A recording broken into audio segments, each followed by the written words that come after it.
Hey guys, welcome to Car Talk with Travis. I've got our admissions manager here with Maple Mountain Recovery, Darcy. Hey Darcy, how are you? Good, awesome. Good. Hey everybody. Happy Friday. It's Friday.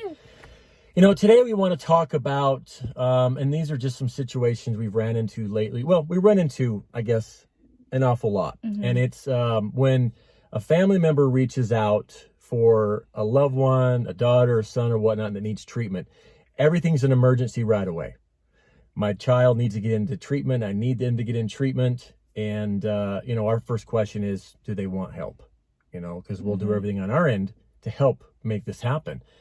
And then when it comes time to get into treatment, us as addicts, we're master manipulators. And all of a sudden we have a different plan. We have a different idea. We might be getting scared.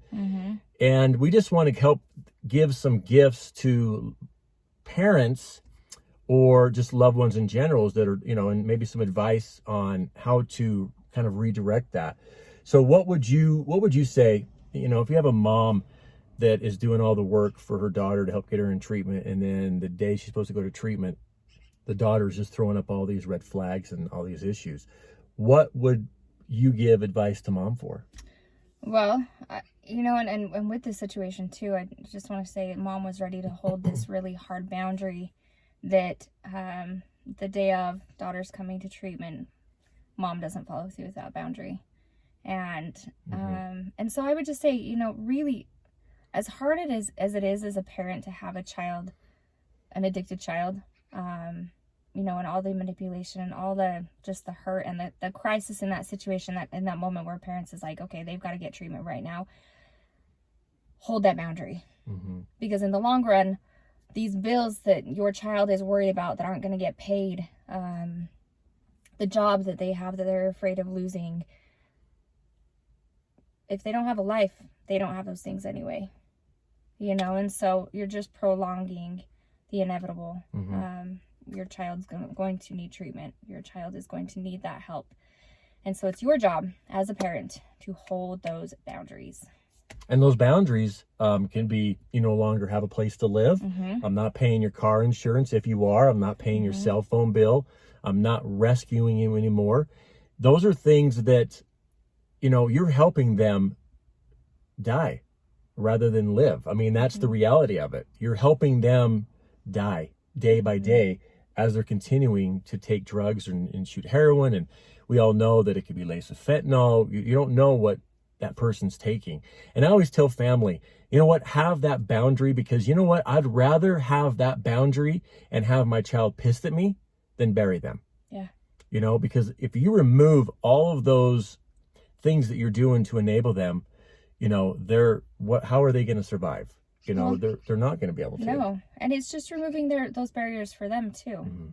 Okay, so you're worried about this. Okay, so now we can come up with a solution for that, right? And kick out all those things. Yeah. All those excuses. Excuses. They are excuses, and it's, I understand where the addict is coming from, being in recovery. I found all those excuses too. Yeah. And it's scary. And I had that one person that said to me, nope, sorry, you're going to treatment. And so it was super helpful for me. And so I know that how important those boundaries are to have with your child are. Well, boundaries are important. And we also know that the individual has to want help. Absolutely. And it's difficult and it's hard to be a parent out there. Darcy and I are not therapists. We're two individuals both in long-term recovery. We've worked in the treatment industry for many, many years.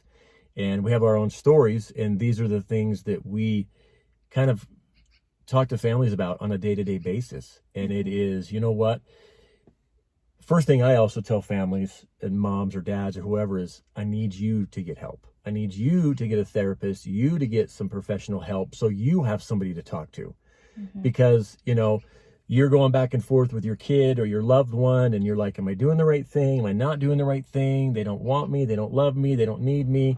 And there's just so much going on. And, when individuals get into recovery and they start getting better, my favorite thing is a week to 10 days, you see the difference in their eyes. And there's this glow of, I'm glad I'm here. There was a young lady that both told us, I'm glad I listened to you guys. You guys are both right. Yeah. This has been so amazing for my life, and to be a mother and be a wife again and go back and have these tools. So that's just a little message we want to talk about. Always reach out to a professional. If you're ever struggling, and to, get an individual therapist. We both have individual therapists in long-term recovery. It's very good for us. That way we're not taking all of our issues home to our loved ones. But any questions, please reach out. We're happy to answer any of those.